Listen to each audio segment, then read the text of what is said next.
President Trump, who was in Parkland on Friday visiting first responders and victims of the shooting, is now calling out the FBI after the director admitted that agency mishandled a tip a few weeks ago about the shooter. The president tweeting on Saturday, quote, "Very sad that the FBI missed all of the many signals sent out by the Florida school shooter. This is not acceptable. They are spending too much time," he wrote, "trying to prove Russian collusion with the Trump campaign. There is no collusion. Get back to the basics and make us proud." Chuck Todd is NBC's political director and moderator of Meet the Press. Chuck, good morning. Good to see you. So I know your entire show, the focus of the show today is will things change after Parkland? We've seen this routine before. Both sides dig in on their arguments for guns and against guns. Politicians say the right things about thoughts and prayers in the moment, but nothing really changes on the federal level. Forgive my skepticism, but why would anything change now? Look, I don't, legislatively, probably nothing will change as long as you have the sort of the orientation that you have right now with Republicans in charge of the House and Senate and a president who very much doesn't appear to have any interest in new gun laws. But the student activism here is something that's different. And look, and I know that I've had people say to me, if 20 first graders getting mowed down doesn't change things, why will anything change? But the student activism here does feel different. We've not had this before after one of these shootings. These students aren't just mourning, they're angry. They grew up in a generation of knowing how to build communities quickly. Their anger and their protestations here, I think, have gone viral fast. I think this is potentially a formidable new group of political activists here that could at least change the conversation.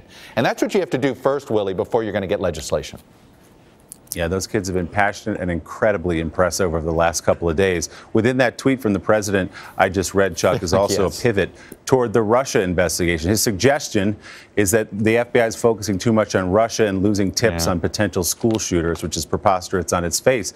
But you said something important, Chuck. You wrote a tweet, and I want to read it. If you work in American politics or in the government on any level, and your first reaction to today's Mueller indictment is not how are we going to prevent this from happening again and how are we going to punish Russia, then you need to rethink your priorities as a citizen. The 13 indictments coming down from the special counsel, Robert Mueller, in this case, made it clear to most people, including, by the way, President Trump's national security advisor, that there was Russian meddling in the campaign, and yet the president still doesn't acknowledge that it came from Russia.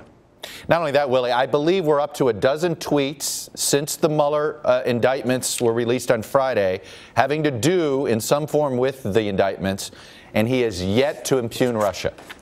All of them have been some form of, but my campaign, but my campaign, but my campaign, and what this means for him.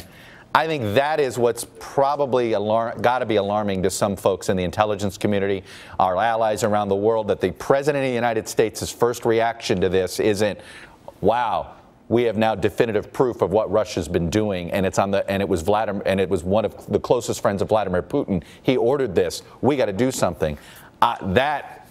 We'll see how Republicans on Capitol Hill react to this, but the president this weekend, boy, he's acting like somebody who's got something to hide, not somebody who's concerned about what Russia did.